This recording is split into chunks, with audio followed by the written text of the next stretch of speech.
Halo semuanya, Assalamualaikum warahmatullahi wabarakatuh. Sampurasun. Perkenalkan, saya Salsadila, mahasiswi semester 5 Universitas Pendidikan Indonesia, asal Kota Bandung, Provinsi Jawa Barat. Indonesia adalah negara maritim karena wilayah perairan di Indonesia lebih luas dari daratannya. Indonesia memiliki sekitar 17.499 pulau. Selain itu juga, Indonesia disebut negara maritim karena sangat maju di bidang perikanan dan kelautan. Terlebih 30% dari data 70% perikanan di kawasan Asia Pasifik berada di Indonesia.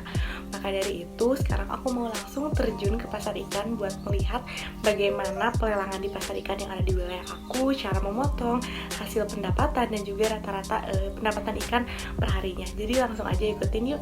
Bye-bye! Dan akhirnya aku sampai juga di pasar ikan. Ternyata ini rame banget karena banyak yang beli dan masih pagi juga. Nah, kemudian untuk proses pelelangan ikan, saat ikan sudah sampai dan diangkut, kemudian ditimbang. Setelah itu diletakkan di tempat lelang untuk dilelang. Lalu ketika sudah ada pembeli, para pembeli akan melakukan penawaran. Untuk harga ikan dari berbagai jenis ikan laut yang dijual mengalami kenaikan 5-10% karena pengaruh cuaca di daerah penghasil ikan, ujar Pak Dadang selaku penjual ikan di pasar tersebut. Seperti saat ini, ikan tongkol kini dijual rata-rata Rp36.000 per kilogram, ikan kembung Rp40.000 per kilogram, ikan layang-layang Rp36.000 per kilogram, dan cumi besar dijual seharga Rp70.000 per kilogram. Nah, sekarang kita tanya yuk salah satu pedagang berapa sih keuntungan yang didapatkan dari hasil penjualan ikan? Kalau setelah pandemi mah belum normal.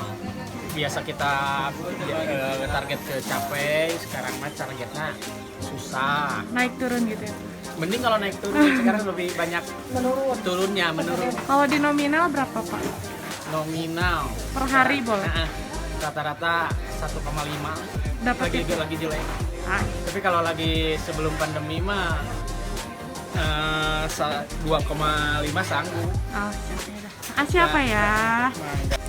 Nah, sekarang kita lihat proses penjualan ikan di luar pasar karena ternyata di luar dan di dalam juga banyak sekali pedagang. Jadi kita kepoin langsung aja yuk.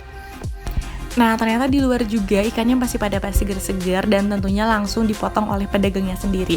Jadi setelah ikannya dipotong itu langsung dibungkus dan siap dipasarkan kepada pembeli, dan proses pemotongannya pun bisa dilihat oleh pembeli secara langsung. Ini masih terlihat ikannya segar-segar dan lagi dipilih oleh para pembeli. Di sini banyak sekali jenis ikan dari berbagai jenis tentunya, dan di sini pun dilihatkan cara pemotongannya itu seperti apa.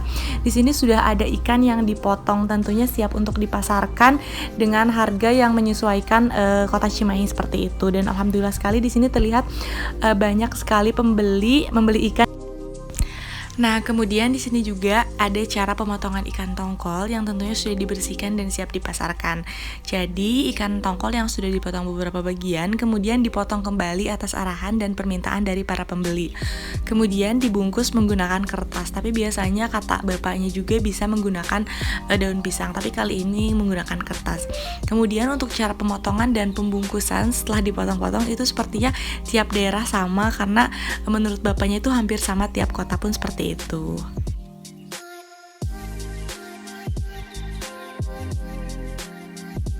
Nah, sekarang aku mau cari pedagang lain untuk menanyakan berapa sih hasil tangkapan rata-rata yang biasa mereka dapatkan.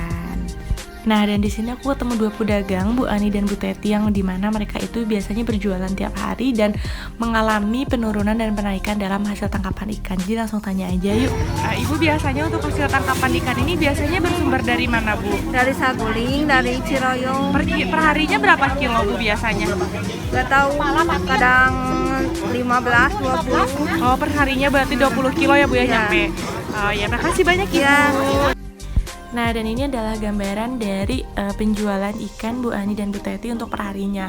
Jadi beliau bisa menjual ikan dan rata-rata hasil tangkapan perharinya itu 15-20 kilo dengan pendapatan ikan dari dua kota yang berbeda, yaitu kota Ciroyom dan juga kota Saguling. Jadi ini adalah beberapa gambaran dari ikan penjualannya. Nah, alhamdulillah teman-teman, ini adalah vlog aku hari ini ke pasar ikan. Banyak sekali yang ilmu aku dapat mengenai perikanan, harga ikan, dan juga hasil tangkapan ikan. Jadi kita sebagai remaja, kita pemuda, kita maritim.